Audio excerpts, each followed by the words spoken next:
What's up family, welcome back to yet another valuable video. So I caught this trade over here and I really want to show you how I got this sniper entry, and I want to actually talk through my thought process. It's almost like you're picking my brain to exactly know how did I see it, how did I decide to take it, what factors or confluences can I show you that you can use within your own day trading, right? I also did send it in my mentorship Discord, so a lot of my students did catch this trade alongside with me. So I'm very excited to show you exactly what we saw over here. So we're just gonna jump onto the screen. Make sure you take note, don't get distracted, don't jump faces, take it as it is. God bless you. Okay family, so I am on my Nasdaq chart over here and I really want to break down this simple structure, and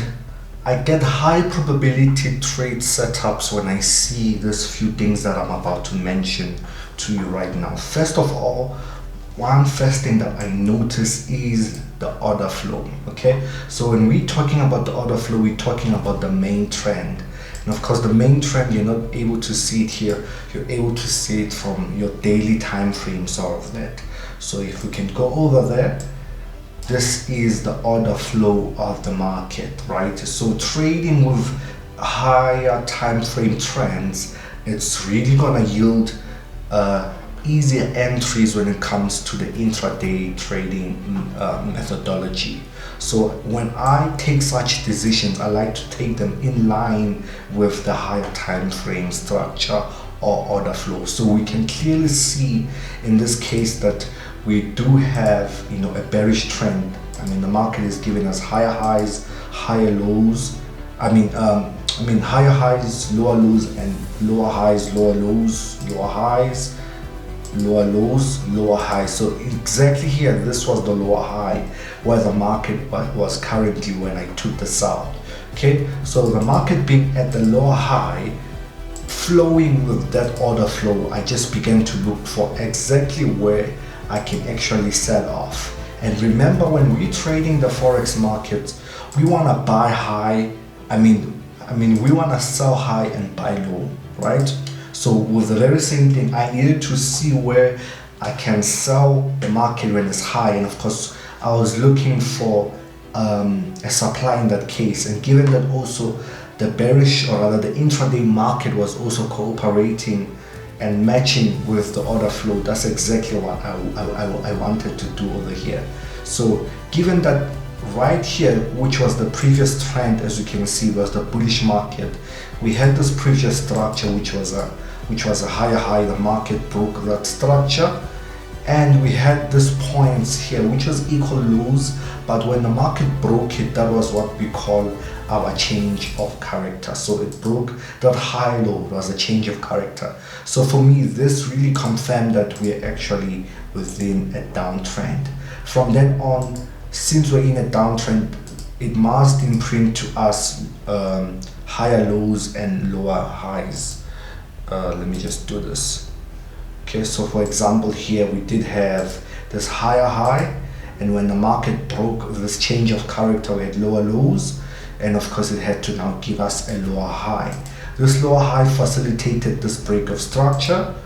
Okay, so since like that, the market needs to follow the law of the market, so almost like textbooks style in a way, where since we've broken structure, we need to pull back in order to validate that we're still in a downtrend. So the breaking of structure is actually the enough validation that I needed to take a bearish trade in this regard. So of course the market selling this point, breaking lower lows, simply means we're still continuing, we're gonna continue to sell. Okay, therefore I just needed to mark a previous lower high where I see a supply or an order block. In this case, it was both, right? We had the market on an M15 as a supply, on an H1 as an order block. It's just a candle where the market displaced it. That would be an order block. So in this case, we did have now at this point, this last candle, we highlighted the range of that candle. As you can see, that was the full body right there.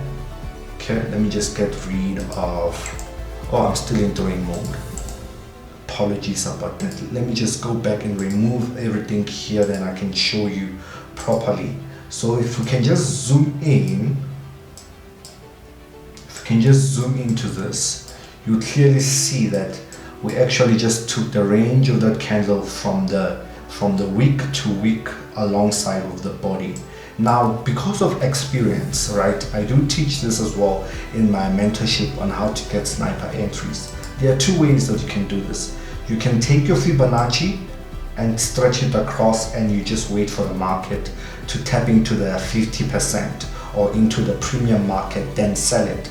Or you can just simply take the lowest point or the highest point. In this case, I just took the candle body and stretched it across, and I was just waiting for the market to pull back into that. But again, I was not sort of sure if the market is just gonna touch there so swiftly and just sell off.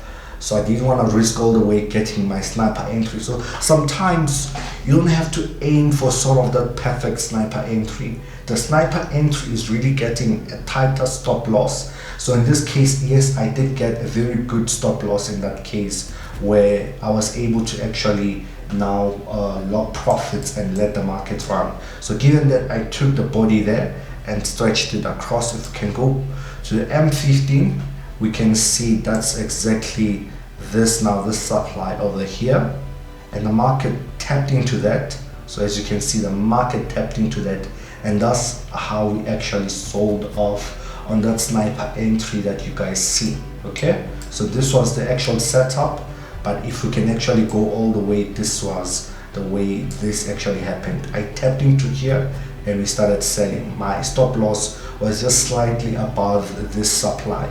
Okay, so sometimes a lot of traders would do this and the market stops you out. So better just put it above, then it's still fair enough. Not that you're willing to lose as much, but just to protect yourself from the trade. So as you can see, the market sold off into this equal highs over here, and that's where we actually hit our take profit one. Then the market, of course, just sort of now is pulling back to another supply or so. For now, I don't really care much about what the market wants to do. I just want to show you exactly how we got this trade. And as I said, we did actually get this trade into the mentorship. If you don't believe that we got the before of this, I'm just going to put a picture right here, then you can see. Look at it. This was the before, and of course this is now the after that you're seeing on your screens as I'm just sharing this skill with you. Sometimes making trading simple and looking for high probability setups is the best that you can do. Not that we get the setups each and every day. Sometimes the market can be overcomplicated, can be quite difficult, right? It's not easy to just trade off, but there are days where it really just gets so easy. So if you can just try by all means to have a mentality that produces the right perspective about trading, I believe it will save you from a lot of anxiety and over trading. So if you can see it from a different perspective, that not every day is a day to trade, you just wait for your high probability setup. Sometimes it takes days to get this kind of setups. It's worth the wait. So definitely, I just hope you understand where my psychology is, where my technique is. This is textbook style from A to Z. So I just hope you kind of look for this type of setups. I do absolutely love the H1 time frame. So definitely this is a time frame that you want to find yourself trading. It's quite easy to pick up what structure is doing on that time frame, right? So anyway, if you have really enjoyed watching this video, make sure to give us a subscribe, because there's more content like this coming your way, where it's just pure educational content, as well as we have all types of content that are going on onto this channel. We have derive, we have prop trading, we have news trading, we have trading psychology, self-development. So this is definitely the channel that you want to find yourself being part of. It costs you zero to just subscribe to this type of content. I will see you definitely on the next video. I'm signing out.